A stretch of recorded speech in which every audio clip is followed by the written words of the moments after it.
Come on through, Cookie. I want to put my soapbox. That's basically it. Let's talk about drag and all its forms.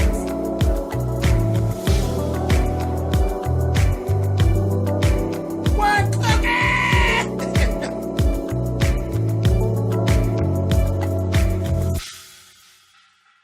guys, thanks so much for clicking on the video. Let's talk about Love and Hip Hop New York Season 7, Episode 9. Now, first thing we actually see, we got Yandy and Juju actually meeting up. Yandy's actually telling Juju about this broad who called her name is Coco. And Coco contacted Yandy. She is actually supposed to be a friend of Samantha's. And she was telling Yandy some mess about, she was worried about little Mandices because she hasn't seen little Mandices, and that Samantha, shit just wasn't right. And she felt like she needed to reach out to Yandy, and she wanted to meet up with her. Juju was against it. Juju was like, I don't know about that, Yandy. That don't sound right. I felt the same way. I was like, all right. I was like, yeah, that sounds kind of off. But, you know, whatever. But, you know, Yandy was like, listen, as long as that has to do with little man DCs, I have to go and see what's going on. I understand that part too. So I said, okay. So she actually did end up going to meet with the girl. And the girl basically just spilled all the fucking beans as to, she's like, shit, Samantha ain't being no good parent and taking care of little man DCs. And the biggest thing is she really, actually, her and Erica are actually together, and they have a plan to sabotage your marriage and your relationship with Bandices. And they are planning on pretty much slandering your name and making it seem as though you have cheated on Bandices, and they're going to come after you through social media. And she told Yandy, you know, she actually has recorded conversations, this, that, and the other. And Yandy's like, I need to get my hands on those recordings. And she's like, no problem, I'll give them to you. Yandy's like, well, the thing is, why should I trust you? Because you're supposed to be Samantha's best friend. So why would I trust you? Because right now you're not being a good friend. And she's like, well, you know, Sam flipped on me and is acting real shady. And woman to woman, I just don't want to see that go down with another woman. I still don't trust this bitch. I don't know.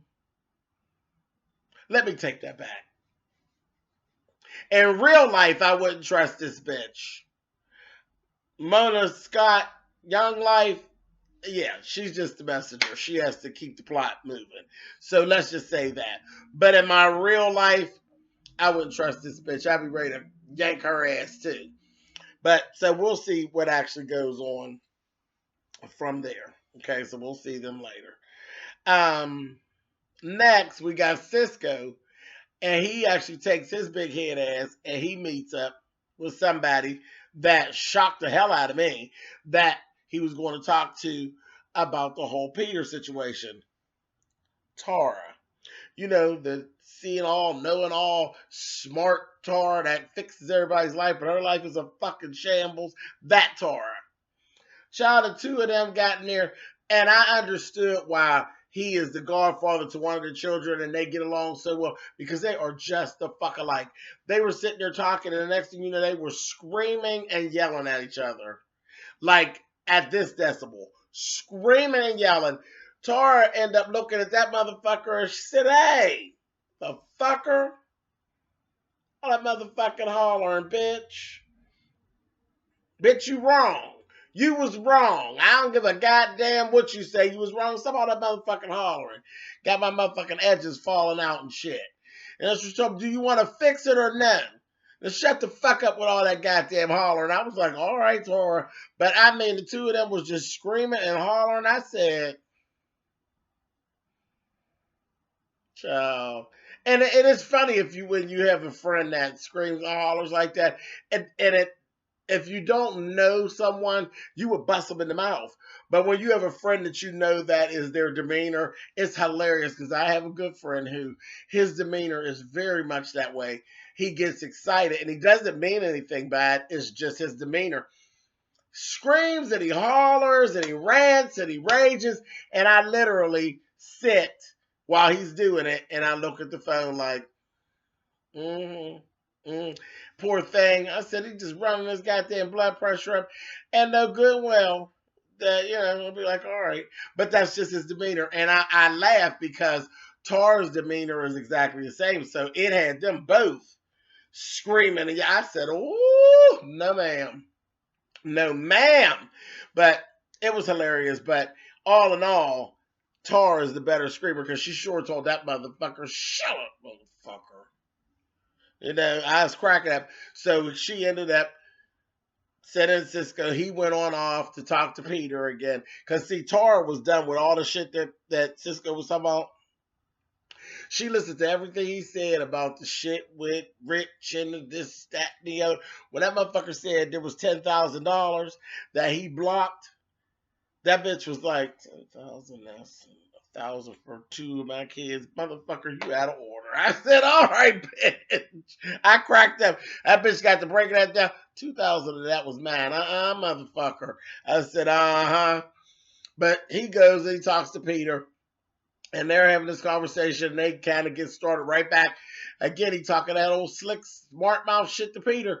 Want to tell Peter, Peter was like, past you giving me my money, ain't nothing to fix. I'm gonna need my money, dude. So he just kind of was like, is that it? Well, so if that's all that it is, you would jump over this car like you jumped over the table at me? Peter was like, yeah. He'll say, well, let me save you the trip. And then they start again. I said, oh, Jesus. So they got all started. Then the next thing you know, Cisco's screaming and yelling. Then he goes into this thing where he ends up telling Peter, he just feel like he's losing everything. He lost his wife, and his mom is actually in his terminal. She's actually dying. This, that, thing, the other. Peter ends up yanking him up and hugging him and telling him, fuck the money. I don't want the money. I don't want the money. I want my brother back. This, that, and the other. So they kind of fixed everything. I was like, okay, that was touching. Anyway, so Peter, I guess Peter ain't so bad. It's funny because with this whole situation, I usually don't have any patience for Peter at all. With his showing up this season, we got to see like Peter the businessman and Peter the father. And I'm just gonna take for granted that Peter got good dick. Anytime you got 10 kids with 22 women, you fucking pretty good. I don't think you fucking around and being boring with all them different people. But we got to see Peter. I looked at Peter different. I was like, oh, okay, Peter. You still a fuck boy though. He's a fucking mess, just the same. Anyway, let's talk about Mariah and how much that bitch is getting on my nerves. Mariah is a mess. Mariah is very much the Sheree Whitfield of this show. She just walks around. She's just starting shit.